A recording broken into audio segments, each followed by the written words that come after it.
Now we will see the question number 1. Asha, Usha, Nisha were partners sharing profit and losses in the ratio of 6:4:2. तो देखो 6 + 4 + 2 is equal to 12 आता है ना। Out of 12 में से 6 ratio रहेगा किसका, फर्स्ट पार्टनर्स का। आउट ऑफ 12 में से 4 रेशो रहेगा सेकेंड पार्टनर्स, और आउट ऑफ 12 में से 2 रेशो रहेगा निशा का। तो इसको और भी डिवाइड करके हम लोग रेशो छोटा कर सकते हैं, लेकिन फिलहाल हम लोग आगे का क्वेश्चन देखेंगे। जब रेशो आएंगे तो रेशो के बारे में देखेंगे।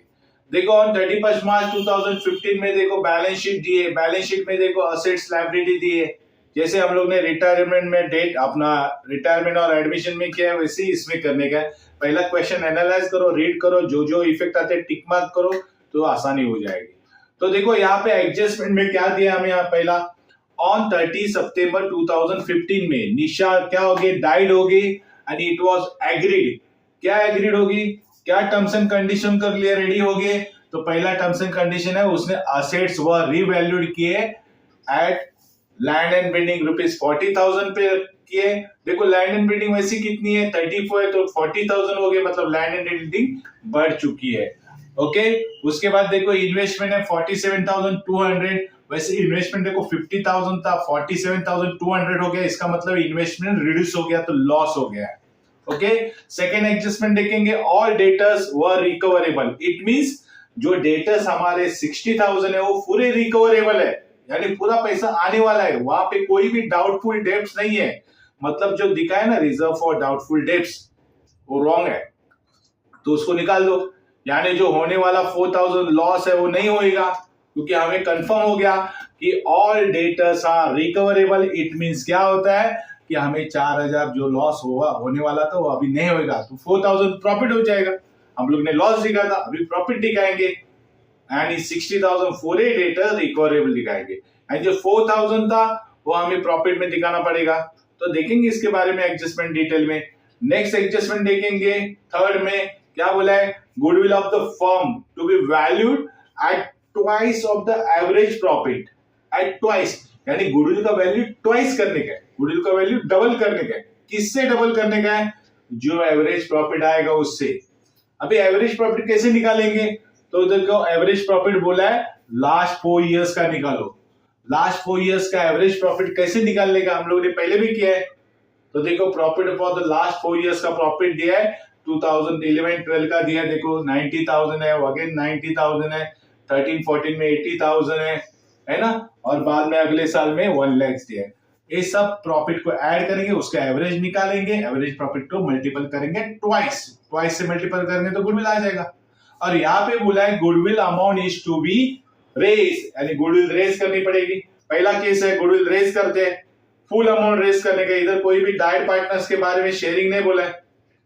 एडजस्टमेंट है निशा शेयर ऑफ प्रॉफिट, यानी निशा जो अभी डाइड हो गए, मर गई है ना, निशा जो मर गई है उसका शेयर ऑफ प्रॉफिट कितना है to the date of date, यानी वो जिस दिन मरी थी तब तक का प्रॉफिट कैलकुलेट करने का है। कैसे कैलकुलेट करेंगे, वो टू बी कैलकुलेटेड। देखो इधर सब मेंशन किया, वही फॉलो करो।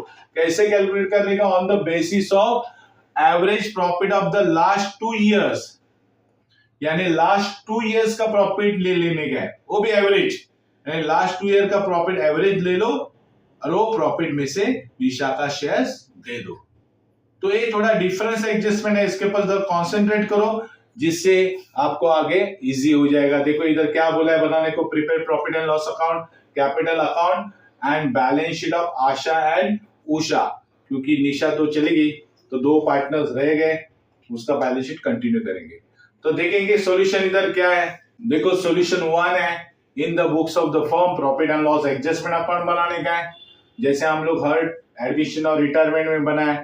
यहाँ पे प्रॉफिट एंड लॉस एडजस्ट करके लिखने का है। बाद में है पार्टनर्स कैपिटल अकाउंट, देखो 3 पार्टनर्स है यहाँ पे, आशा उषा एंड निशा। ओके उसके बाद न्यू बैलेंस शीट बनानी है हम लोग को आशा एंड उषा की, जो 30 सितंबर की बनेगी, क्योंकि वो टाइम पे डेट हो गया तो नया बैलेंस शीट वो डेट का ही बनेगा। ओके ये 3 अकाउंट्स बनाने के हैं यहाँ पे हमें। देखो पहला क्या आता है, पहला आता है क्रेडिटर्स 10,000। आपको मालूम है कहां पे चला जाएगा, बैलेंस शीट लायबिलिटी साइड में थोड़ा नीचे लिखो क्योंकि ऊपर कैपिटल आने वाला है। 10,000 आउटर कॉलम में जाएगा, कोई भी एडजस्टमेंट नहीं। बिल्स पेबल है 3,000, देखो इसके ऊपर भी कोई एडजस्टमेंट में नहीं, डायरेक्ट बैलेंस शीट जाएगा लायबिलिटी साइड में, आउटर कॉलम में कोई एडजस्टमेंट नहीं। एक कॉमन एंट्री फटाफट मारो जिससे टाइम बचेगा। अभी जनरल रिजर्व क्या करेंगे, तीनों में डिस्ट्रीब्यूट करेंगे क्योंकि जनरल रिजर्व तीनों का भी फंड है, तो उनके ओल्ड रेशियो से चला जाएगा 6:4:2। देखो आशा का रेशियो कितना था 6/12, उषा का कितना था 4/12 और निशा का था 2/12। तो हम लोग ने 12 कैसे निकाला, मैंने शुरुआत में ही बोला था। सो जनरल रिजर्व 12,000 है, इंटू 6/12 करेंगे, 12 कैंसिल हो जाएगा, 1,000 इंटू 6 कितना आएगा 6,000। वैसे ही उषा का शेयर कितना है जनरल रिजर्व में, देखो सो 12,000 इंटू 4/12 करेंगे, 12,000 को 12 से डिवाइड करेंगे 1,000 आएगा, 1,000 इंटू 4 करेंगे 4,000 आएगा। सिमिलरली निशा का शेयर कितना है, देखो जनरल रिजर्व में 12,000 इंटू 2/12 करेंगे, 12,000 को 12 डिवाइड करेंगे 1,000 आएगा, 1,000 इंटू 2 2,000 आ जाएगा। सो ये जनरल रिजर्व तीनों में डिस्ट्रीब्यूट करेंगे और ये जनरल रिजर्व जाएगा partners capital account credit side. पहले भी हम लोग ने बहुत बार देखा पाया जनरल रिजर्व, देखो आशा के कॉलम में आ जाएगा 6,000, उषा के कॉलम में आ जाएगा 4,000 और निशा के कॉलम में आ जाएगा 2,000। एक क्रेडिट साइड में जाएगा, उनका इनकम है। बाद में देखो पार्टनर्स कैपिटल अकाउंट्स है, आशा का 60,000 है, उषा का 40,000 है, निशा का कितना है 20,000 है, ये पार्टनर्स कैपिटल में चला जाएगा। देखो credit side by balance, partners capital में बाय बैलेंस ही लिखते हैं। आशा का कितना था 60,000 है, देखो उषा का कितना है 40,000 और निशा का कितना है 20,000। नेक्स्ट आइटम देखेंगे, देखो लायबिलिटी साइड फिनिश हो गया। अब देखेंगे असेट साइड। असेट साइड में देखो कैश है, कैश हम लोग दिखाएंगे, एक तो सेपरेट अकाउंट बनाओ नहीं तो डायरेक्टली दिखाओ बैलेंस शीट असेट साइड में। ओके कैश है 1,000। बाद में बिल रिसीवेबल में कोई एडजस्टमेंट नहीं, ये सब चला जाएगा बैलेंस शीट असेट साइड में। देखो बिल रिसीवेबल आउटर कॉलम में जाएगा 4,000, कोई एडजस्टमेंट नहीं तो आउटर कॉलम में जाएगा। डेटर्स देखो, डेटर्स के ऊपर एडजस्टमेंट था, क्या एडजस्टमेंट था डेटर्स के ऊपर, तो डेटर्स था 60,000। ओके और क्या एडजस्टमेंट में बोला था कि देखो डेटर्स के ऊपर लिखा है ऑल डेटर्स वर रिकवरेबल, इसका मतलब डेटा पूरा रिकवरेबल है, यानी डेटर्स 60,000 है पूरा हमें मिलने वाला है, इसलिए वो असेट्स में चला जाएगा। देखो इसमें कितना है balance sheet asset side, debtors 60,000 चला जाएगा। तो देखो डेटर्स रिकवर हो गए, इसका मतलब हमारा जो आरडीडी लॉस था 4,000 वो नहीं होगा, इसका मतलब वो प्रॉफिट हो गया। तो ये इसका दूसरा इफेक्ट किधर दे जाएगा प्रॉफिट एंड लॉस अकाउंट में। देखो profit and loss adjustment account में क्रेडिट साइड में जाएगा, क्या लिखेंगे बाय आरडीडी कितना 4,000, क्योंकि ये प्रॉफिट है, होने वाला लॉस टल गया क्योंकि डेटर्स आर रिकवरेबल। नेक्स्ट है इन्वेस्टमेंट, उसके ऊपर एडजस्टमेंट है। देखो इन्वेस्टमेंट कितना रिवैल्यूड हो गया था, तो इन्वेस्टमेंट एडजस्टमेंट इनर कॉलम में लिखेंगे इन्वेस्टमेंट 50,000, एडजस्टमेंट कितना है तो एडजस्टमेंट नंबर है उसमें बोला है इन्वेस्टमेंट रिवैल्यूड हो गया 47,200। इट मींस इन्वेस्टमेंट की वैल्यू क्या हो गई रिड्यूस हो गया, 50,000 से कितना हो गया 47,200। पहला इफेक्ट जाएगा बैलेंस शीट में लेस करेंगे इन्वेस्टमेंट से, दूसरा इफेक्ट जाएगा profit and loss adjustment account में। तो देखो इन्वेस्टमेंट कितना रिड्यूस हो गया हमारा, 50,000 था 47,200 आ गया, मतलब कितने से रिड्यूस हो गया 2,800 से। तो लेस रिटर्न आप लिखेंगे 2,800, तो हमारे आउटर कॉलम में आ जाएगा 47,200। तो हमें देखो इन्वेस्टमेंट का लॉस हो गया 2,800, तो ये सेकेंड इफेक्ट चला जाएगा profit and loss adjustment account debit side to investment 2,800, ये लॉस है इसलिए डेबिट में दिखाएंगे। नेक्स्ट है इसलिए land and building balance sheet में देखो इनर कॉलम में लिखेंगे कितना 34,000। देखो एडजस्टमेंट नंबर 1 है, एडजस्टमेंट नंबर 1 में क्या बोला है लैंड एंड बिल्डिंग की रिवैल्यूड वैल्यू 40,000 है, जो 34,000 थी वो अभी 40,000 हो गई, मतलब सीधा दिखाई दे रहा है 6,000 से हमारी लैंड एंड बिल्डिंग इंक्रीज हो गई है, बढ़ गई है, मतलब हमें प्रॉफिट हो गया है। तो हमें 6,000 अभी ऐड करना पड़ेगा। तो फर्स्ट इफेक्ट क्या आ जाएगा बैलेंस शीट में ऐड करेंगे प्रॉपर्टी में सेकेंड इफेक्ट जाएगा प्रॉफिट एंड लॉस एडजस्टमेंट में क्रेडिट साइड में, क्योंकि प्रॉफिट हो गया है ना। तो देखो फर्स्ट इफेक्ट दिखाएंगे लैंड एंड बिल्डिंग में एड एप्रिसिएशन लिखेंगे, और एप्रिसिएशन कितना हो गया है 6000। सो 34,000 प्लस 6000 इज इक्वल टू कितना आता है 40,000। तो 6000 देखो प्रॉफिट हो गया यहाँ पे।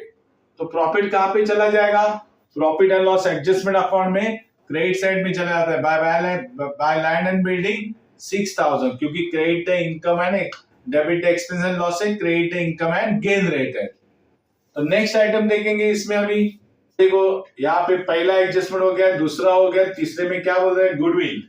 अभी यहाँ पे हमें गुडविल कैलकुलेट करने का, लेकिन गुडविल फर्म का कैलकुलेट करने का, कैसे करने का, तो गुडविल ट्वाइस लेने का एवरेज प्रॉफिट से। एवरेज प्रॉफिट कौन सा निकालने का, तो लास्ट 4 इयर्स का। देखो लास्ट वर्किंग नोट बनाएंगे छोटा सा, valuation of goodwill average profit of the last 4 years is equal to, देखो सब ऐड करेंगे 90,000 plus 80,000 plus 90,000 plus 1 lakh add करेंगे डिवाइडेड बाय 4 इयर्स। 4 इयर्स दिए तो देखो 90,000 आ जाएंगे। टोटल अमाउंट को डिवाइड करेंगे 4 इयर्स तो 90,000 आएंगे, और एवरेज प्रॉफिट को नंबर ऑफ ईयर से परचेस करेंगे। नंबर ऑफ ईयर देखो ट्वाइस दिया है, सो 90,000 इंटू 2 कितना आ जाएगा 1,80,000। सो विद 1,80,000 गुडविल फर्म का है। अब ये फर्म का गुडविल हम लोग को क्या करना पड़ेगा, तीनों पार्टनर में डिस्ट्रीब्यूट करना पड़ेगा। आशा का रेशियो देखो 6/12 है, उषा का रेशियो देखो 4/12 है, और निशा का है 2/12। सो 1,80,000 में आशा का शेयर कितना है 1,80,000 इंटू 6/12, 12 डिवाइड करेंगे 1,80,000 को कितना आ जाएगा 15,000 इंटू 6 करेंगे तो 90,000 आ जाएगा। तो आशा को गुडविल में कितना शेयरिंग मिलने वाला है 90,000। सिमिलरली उषा का भी देखो कितना आ जाएगा, तो 15,000 इंटू 4 देखो 60,000 आने वाला है। सिमिलरली 1,80,000 को मल्टीपल करेंगे 2/12, सो देखो शेयरिंग कितना आ जाएगा उसका 30,000। तो एक गुडविल है, तीनों पार्टनर्स में डिस्ट्रीब्यूट किया, क्योंकि तीनों पार्टनर्स गुडविल रेज करेंगे तो पार्टनर्स कैपिटल में आ जाएगा बाय गुडविल। गुडविल हमेशा क्रेडिट साइड में आता है।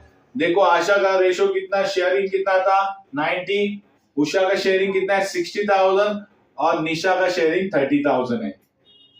ओके अभी गुडविल रेज किया, एक तो सेपरेट अकाउंट बनाओ, नहीं तो डायरेक्ट बैलेंस शीट में बनाओ, क्योंकि इसके और इफेक्ट नहीं है। तो गुडविल हम लोग बैलेंस शीट में दिखाएंगे 1,80,000। नेक्स्ट है देखो Nisha share of profit to the date of date was to be calculated on the basis of average profit of last 2 years। Last 2 years देखो कभी से आते हैं, लास्ट 2 इयर्स देखो, लास्ट 2 इयर्स कौन से 80,000 प्लस 1 लाख, ये लास्ट 2 इयर्स है।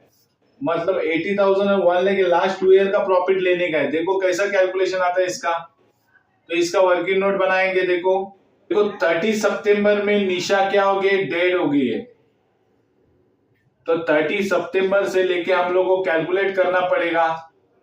तो देखो क्लोजिंग डेट कभी की है 31 मार्च में, और कभी डेट हो गई 38 सितंबर में, यानी 31 मार्च हमारा बैलेंस शीट डेट था।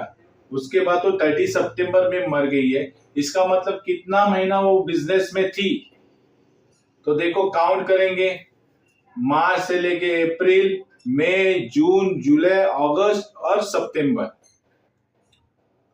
तो देखो सितंबर तक काउंट करेंगे तो कितना महीना होता है 6 मंथ होता है, तो उसको 6 मंथ का प्रॉफिट देना पड़ेगा हमें।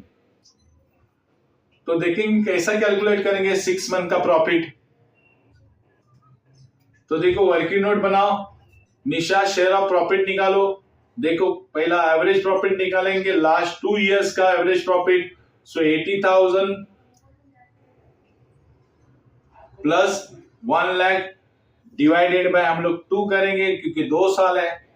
सो 80,000 प्लस 1 लाख 1,80,000 और डिवाइड बाय 2 करेंगे तो 90,000 एवरेज प्रॉफिट आता है। 2 साल का एवरेज प्रॉफिट निकाला है। ये एवरेज प्रॉफिट में से निशा को शेयर से दो। अभी निशा का शेयर्स कितना है इसमें, देखो 90,000 अपॉन उसका शेयर कितना है 2/12 है, और उसका कितना पीरियड था 6/12। 6/12 क्यों, क्योंकि मार्च से लेके सितंबर तक उसने 6 महीना बिजनेस में निकाला था। तो 6/12 उसका पीरियड है जब वो बिजनेस में थी, और उसमें से उसका शेयरिंग कितना था 2/12।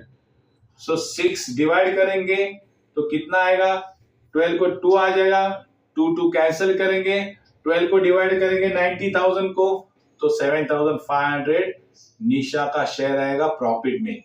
तो निशा का शेयर प्रॉफिट में कितना आ रहा है 7,500।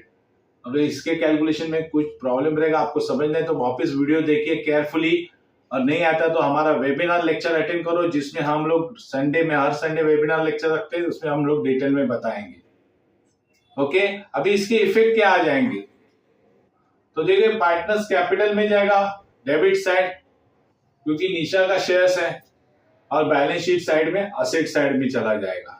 फिर वो कहां पे जाएगा 7,500 शेयर ऑफ प्रॉफिट मिला है, वो पहला इफेक्ट पार्टनर्स कैपिटल में क्रेडिट साइड में आएगा, bye profit and loss suspense account मिलेगा खाली निशा को, आशा उषा को नहीं लाएगा, निशा को मिलेगा 7,500 क्योंकि ये सस्पेंस में अभी प्रॉफिट कितना होने वाला है क्या होने वाला है हमें मालूम नहीं है। हमारा क्लोजिंग डेट था 31 मार्च और वो डेट हो गई सितंबर में, उसके बीच में कितना प्रॉफिट हुआ हम लोग ने कैलकुलेट नहीं किया था, लेकिन on the basis of the last 2 year profit में से एवरेज प्रॉफिट निकाल के हम लोग ने फाइंड आउट किया। ऐसे प्रॉफिट को हम लोग profit and loss suspense account बोलते हैं।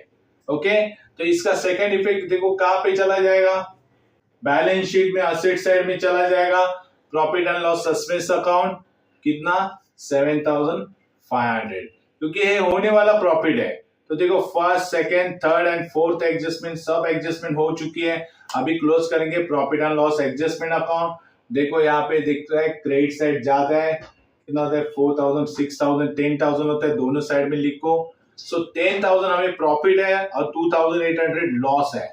सो 10,000 माइनस 2,800 करेंगे तो नेट प्रॉफिट कितना आ रहा है 7,200। ये 7,200 तीनों पार्टनर्स में डिवाइड करेंगे क्योंकि ये तीनों पार्टनर्स का प्रॉफिट है। सो तीनों पार्टनर्स को मिलना चाहिए। पहला आशा है तो आशा का रेशियो क्या था 7,200 इंटू 6/12, 12 से डिवाइड करेंगे 600 आएगा, 600 इंटू 6 3,600 आएंगे। बाद में उषा का शेयर देखो कितना आ जाएगा 7,200 इंटू 4/12, सो 12 से डिवाइड करेंगे 7,200, 600 इंटू 4 करेंगे तो कितना आ जाएगा 2,400। निशा का देखो कितना है शेयर इसमें अभी 7,200 इंटू 2/12, सो 12 से डिवाइड करेंगे 7,200 को तो 600 आएगा, 600 इंटू 2 1,200 आएगा।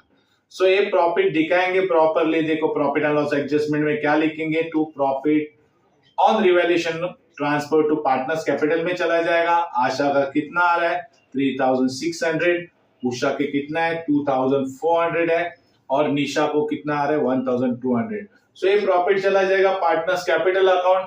डेबिट साइड का टोटल क्रेडिट साइड में चला जाता है। देखो पार्टनर्स कैपिटल अकाउंट में लिखेंगे by profit and loss adjustment account. Asha का है 3,600, उषा का है 2,400 एंड निशा का कितना आ रहा है 1,200। देखो प्रॉफिट ट्रांसफर होने के बाद हम लोग पार्टनर्स कैपिटल क्लोज करते हैं, हमेशा की स्टेप्स है प्रोसेस है। तो पहला आशा का अकाउंट क्लोज करेंगे तो कितना टोटल आ रहा है देखो 1,59,600 आ रहा है। उषा का टोटल मारेंगे तो 1,06,400 आ रहा है।